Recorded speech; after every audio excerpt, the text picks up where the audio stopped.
దయాగుణం, జాలిగుణం జగన్మోహన్ రెడ్డి గారికి లేదా? అంత కూడా ఉండదు.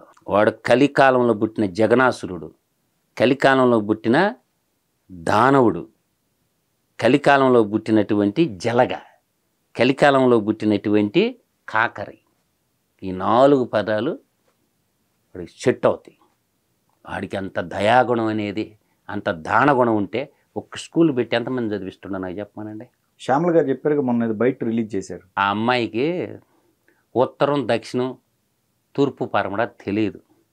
పాపం ఆ అమ్మాయి ఏంటంటే తన జీవన భృతి కోసం ఏదో చిన్న చిన్న పిలుములు చేసుకుంటున్నది.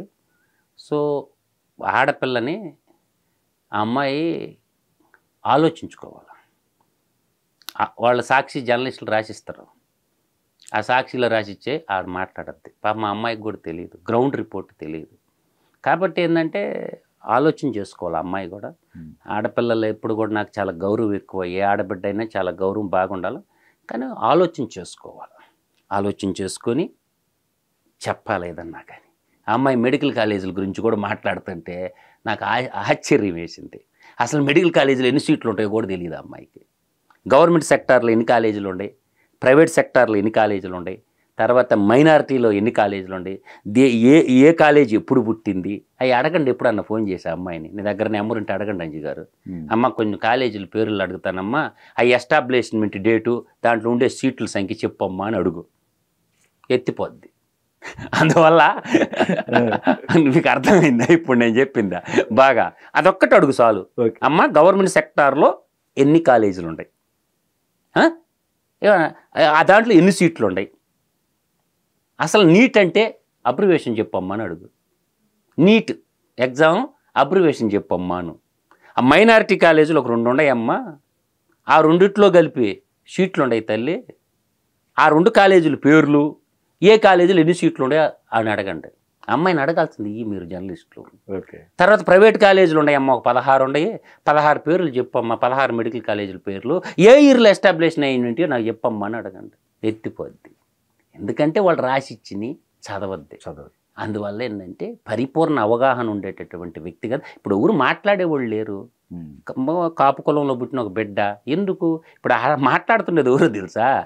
ఎవరు? ఈ అమ్మాయి కాపు, ఆయన అంబటి రాంబాబు కాపు, పేరుని ఆయన ఉన్నాడు కదా మచిలీపట్నం. ఇదంతా ఏంటంటే కాపుల్ని స్లిప్ట్ చేయాలా. ఇక్కడ గుర్తుపెట్టుకోండి అంజీ గారు, నాయుడు బ్రదర్స్ యునైటెడ్గా ఉంటే ఎవడేం చేయలేరు ప్రభుత్వాన్ని. వీళ్ళు కానీ ఇడిపోయిర్రా వాడికి అవకాశం వస్తుంది. నాయుడు బ్రదర్స్ యునైటెడ్గా కానీ ఉంటే జగన్మోహన్ రెడ్డి అనేవాడు ఏం చేయలేడు, ఏం చేయలేడు. వీళ్ళు ఇడిపోయారా ఎవడేం చేయలేడు.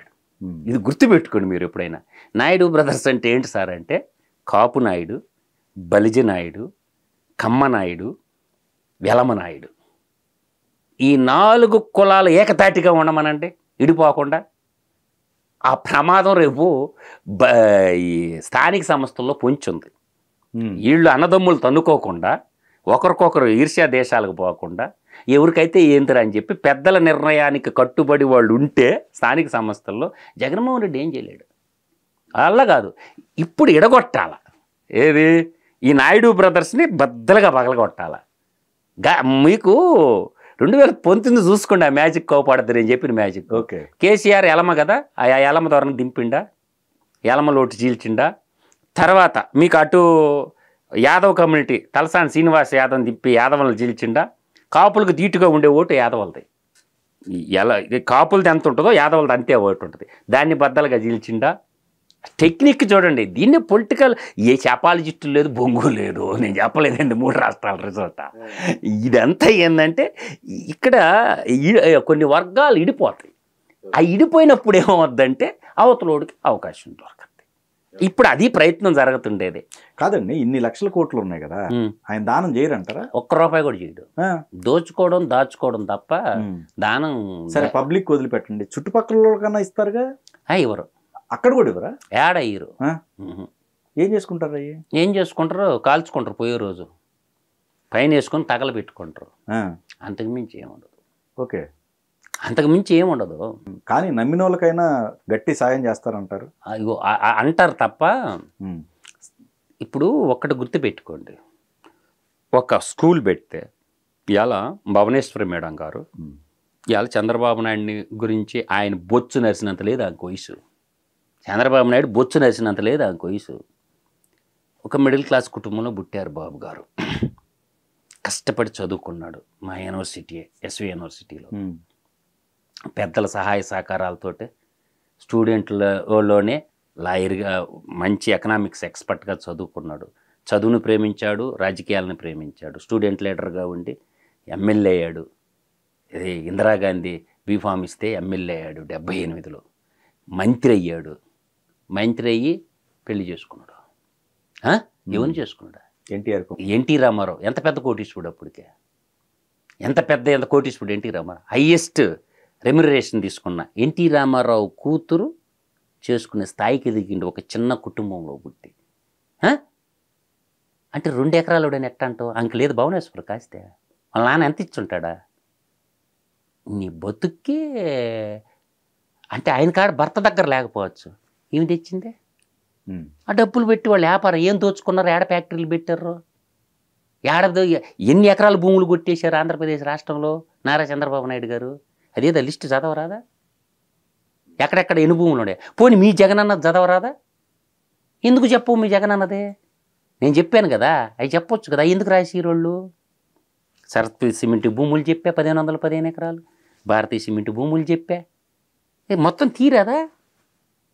అందువల్ల ఏంటంటే ఆలోచన చేసుకోవాలి అమ్మాయి. కొత్తగా నువ్వు రాజకీయాల్లోకి వచ్చినప్పుడు ముందు నేర్చుకో మంచి చెడలు.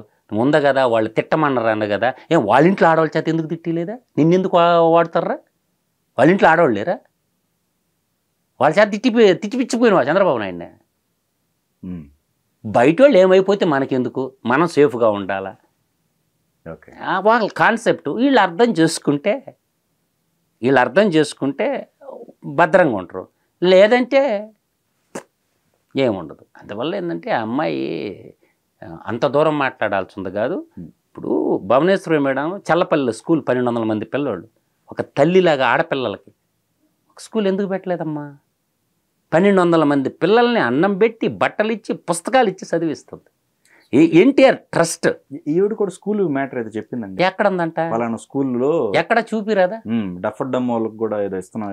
ఇవన్నీ కాకల్ బుల్ స్టోరీలు కానీ అంతేనా? నేను చెప్తా ఇను పూర్తిగా ఇంకా మ్యాటర్. మనకి బ్లడ్ బ్లాంక్ ఉంది. ఏం గోదావరి జిల్లాలో ఏం సీట్లు ఇవ్వలేదా? గోదావరి జిల్లాలో సీట్లు ఇవ్వలేదా? నీ సొంత జిల్లాలో కదా. నువ్వు నీ సొంత జిల్లాలో ఇవాళ ఎన్టీఆర్ తలసీమ బాధితులకి అర్ధరాత్రి వచ్చిన బ్లడ్ బ్యాంక్ ద్వారా బ్లడ్ ఇస్తారా లేదా ఫ్రీగా? బసవతారకం క్యాన్సర్ హాస్పిటల్లో ఎంతమంది క్యాన్సర్ రోగులకు ట్రీట్మెంట్ చేస్తుంది. తర్వాత గిరిజన ప్రాంతాల్లో ఫ్లోరైడ్ అధికంగా ఉండే గ్రామాల్లో వాటర్ ప్లాంట్లు పెట్టి శుద్ధ జలాలు ఎందిస్తుంది భువనేశ్వరి మేడం వాళ్ళు. మళ్ళీ ఇప్పుడు ఈ మధ్య కొత్తగా హాస్పిటల్ పెడుతున్నారు. న్యూట్రోఫిల్ అని ఒక సంస్థను పెట్టేసి ఆరోగ్య పరిరక్షణకి చేస్తున్నారు. సిగ్గనిపించటం మాట్లాడటానికి. నిన్న వరదలు వచ్చినాయి బుడమేరికి. హెరిటేజ్ సంస్థ ద్వారా ఎన్ని లక్షల లీటర్లు పాలు పంపించింది ఆ మహాతల్లి. వీళ్ళు కూడా ఇచ్చారంట కదండి, వాటర్ బాటిల్ ఇచ్చారంట, ఫుడ్ ఇచ్చారంట, ఆఖరి ₹1 కూడా ఇచ్చారని చెప్తుంది. ₹1 కూడా ఇచ్చారంట. అదేదో చూపిస్తే కదా లెక్క పత్రం చెప్పారు. అకౌంట్లో ఉంటుంది కదా, ఇక్కడ నుంచి ఇక్కడ ట్రాన్స్ఫర్ అయిందని ఉంటుంది కదా. నీకు ఇంకోటి చెప్తాను, అమ్మాయికి తెలియదు ఏంటంటే వాళ్ళకి 32 కంపెనీలు ఉన్నాయి. మరి అధికార తెలియదు అంటున్నారు మీరు. అధికార 32 కంపెనీలు ఉన్నాయి. ఇలాంటి వాళ్ళని అధికార ప్రతినిధిగా ఎలా పెట్టుకున్నారు? సరే మనం ఏం చేద్దాం, వాళ్ళ దౌర్భాగ్యం. కానీ 32 కంపెనీలు ఉన్నాయి. సోషల్ రెస్పాన్సిబిలిటీ అని యాక్ట్ అని ఒక చట్టం ఉంది అజ్జి గారు కేంద్రంలో. ఇది 5% నెట్ ప్రాఫిట్లో 5% సోషల్ రెస్పాన్సిబిలిటీకి ఖర్చు పెట్టాలని చట్టం. ఓకే, దానికి ట్యాక్స్ ఎగ్జింప్షన్ ఉంటుంది. సపోజ్ నాకు ఒక ఎక్స్ అనే కంపెనీ ఉందనుకో అంజి గారు, అది ఒక 10,000 కోట్లు టర్న్ ఓవర్ చేసింది, నెట్ ప్రాఫిట్ ఒక 2,000 కోట్లు వచ్చింది అనుకుందాం. మనకి ఇండియాలో బిజినెస్ ఎట్లా ఉంటుందంటే 80-20 ఉంటుంది. 80% ఎక్స్పెండిచర్, జీతాలు, ట్రాన్స్పోర్టేషన్ అంతా పోతే, ప్రొడక్షన్ కాస్ట్ పోతే 20% మార్జిన్ అంటారు. ద ఇండియన్ ఎకనామికల్ సిస్టమ్ అలా ఉంటుంది. ఆ 20% అనేది నెట్ ప్రాఫిట్. నెట్ ప్రాఫిట్లో నుంచి 5%. అప్పుడు నీకేమవుతుందంటే ఒక 2,000 కోట్లలో 5% అన్నావు అనుకో, 100 కోట్ల రూపాయలు నువ్వు స్కూళ్ళన్నా కట్టాలా, బిల్డింగ్లన్నా కట్టాలా, రోడ్లన్నా పోయాలా, సామాజిక చట్టం అయితే దానికి ట్యాక్స్ ఎగ్జింప్షన్ ఉంటుంది. ఇప్పుడు జగన్మోహన్ రెడ్డికి 32 కంపెనీలు ఉన్నాయి. వాళ్ళ కూతుర్ల పేర్ల మీద కానీ, భారతీదేవి పేరు మీద కానీ, జగన్మోహన్ రెడ్డి పేరు మీద కానీ దాదాపు అన్ని కంపెనీలు ఎంత టర్న్ ఓవర్ చేస్తుంటుందంటావు? లక్షల కోట్లు టర్న్ ఓవర్ చేస్తాయి. ఆ దాని మీద వచ్చే డబ్బులు దాయ్యని వాడచ్చు సోషల్ రెస్పాన్సిబిలిటీ యాక్ట్. అది తెలియటంలే. ఇంకా చెప్తా, 368 కోట్ల రూపాయలు ఎలక్టోరల్ బాండ్స్ రూపంలో యువజన శ్రామిక రైతు పార్టీకి వచ్చింది. ఆ డబ్బులు దేనికి ఎంత ఖర్చు పెట్టినా ఒకసారి లెక్క చెప్పమానండి అమ్మాయిని. సార్ జగన్మోహన్ రెడ్డి గారు, నేను అధికార ప్రతినిధి కదా, మనకి 368 కోట్లు పార్టీ ఫండ్ రూపంలో వచ్చినాయి.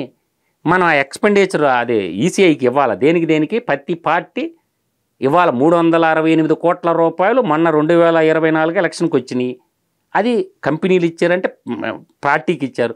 ఆ డబ్బులు దేనికి ఎంత ఖర్చు పెట్టినా ఆడిట్ రిపోర్ట్ ఇవ్వమని అడగమనండి అమ్మాయిని. అదొక్కటి చెప్తే చాలా అమ్మాయి, ఆ అమ్మాయి కాళ్ళు కడిగి నన్ను ఎత్తిని చల్లుకుంటా. 368 కోట్ల రూపాయలు ఎలక్టోరల్ బాండ్ల రూపంలో యువజన శ్రామిక రైతు పార్టీకి వచ్చినాయి. ఆ డబ్బులు దేనికి ఖర్చు పెట్టావు జగన్మోహన్ రెడ్డి గారు? పార్టీలో ప్రతి మెంబర్ అడగొచ్చు. అది ఉందా ఆ స్వేచ్ఛ? పార్టీ మెంబర్షిప్ ఉన్న ప్రతి ఓడు అడగొచ్చండి ఆ డబ్బుల గురించి. ఏ పార్టీ నేను అడగొచ్చు. ఇప్పుడు దాదాపుగా 1100 కోట్లు చేంజ్ వచ్చినాయి బీఆర్ఎస్ పార్టీకి ఎలక్టోరల్ బాండ్ల రూపంలో. బీఆర్ఎస్ మెంబర్షిప్ ఉన్నాడు ఎవడైనా ప్రశ్నించవచ్చు, ఎవడైనా కోర్టుకు పోవచ్చండి. నేను బీఆర్ఎస్ మెంబర్షిప్ సభ్యత్వం ఉందండి, మా పార్టీ నాకు లెక్కలు చెప్పడం లేదు, ఇంత డబ్బులు వసూలు చేశారండి, నాకు లెక్కలు ఇవ్వమంటే ఇవ్వటం లేదు, మీరు మీద కోర్టు ద్వారా నాకు ఇప్పించండి అని అడిగినాం అనుకో, ఏడ పెట్టుకుంటారు చెప్పండి? కార్యకర్తలు కానీ కరెక్ట్గా ఈ పాయింట్ మిస్ అవుతారు. కాంగ్రెస్ పార్టీ అయినా, భారతీయ జనతా పార్టీ అయినా, ఎనీ కైండ్ ఆఫ్ పార్టీ, ఒక్క పార్టీలో సభ్యత్వం ఉన్నాడు ఒక్కడ బొమ్మనండి కోర్టుగా, జమ్మ తిరగద్దు అధ్యక్షుడికి. ఓకే, సమాధానం చెప్పి తీరాలండి. నేను అధ్యక్షుడు కదా, నా ఇష్టం వచ్చేట్టు నేను వాడేసుకుంటానంటే కుదరదు. నువ్వు పార్టీలో మెంబర్షిప్గా నీకుంటే ఒక మెంబర్షిప్ కార్డు ఉంటే అదొక్కటి చాలు నీకు ఆయుధం. ఓకే, అదొక్కటి చెప్పానండి శ్యామలమ్మని. అందువల్ల ఏంటంటే జగన్మోహన్ రెడ్డికి గురించి అమ్మాయికి తెలియదు. నేను మొన్న చెప్పాను కదా, చాలా పెద్ద లిస్ట్ ఉందండి. ఈ దాదాపుగా జగన్మోహన్ రెడ్డి సామ్రాజ్యం చాలా పెద్దది, చిన్న సామ్రాజ్యం కాదు. అతన్ని ఎవరిని లెక్క చేయడు, సుప్రీంకోర్టుని లెక్క చేయడు, దేశ ప్రధాని లెక్క చేయడు, కేంద్ర క్యాబినెట్ని లెక్క చేయడు, ఎవరిని లెక్క చేయడు జగన్మోహన్ రెడ్డి అనేవాడు. ఆడు జగన్మోహన్ రెడ్డి తన ఆర్థిక బలాన్ని చూసుకొని నేను ఈ దేశంలో ఏదైనా చేయగలను అనుకుంటాడు. నడవదు అది ఎల్లకాలం. దెబ్బ పడిన రోజు కోలుకోలేడు జగన్మోహన్ రెడ్డి తర్వాత ఒకసారి ఊహించుకోండి, యువజన శ్రామిక రైతు పార్టీ ఉంటుందా ఓడద్దా? వ్యక్తి స్వామ్యమా ప్రజాస్వామ్యమా? వ్యక్తి పూజ ప్రజాస్వామ్యమా? ఈ రెండిటి మధ్య యుద్ధం జరుగుతుంది. వ్యక్తి స్వామ్యమా ప్రజాస్వామ్యం అంటే ప్రజలు ప్రజాస్వామ్యం పక్క నిలబడతారే తప్ప వ్యక్తి స్వామ్యం వైపు నిలబడరు.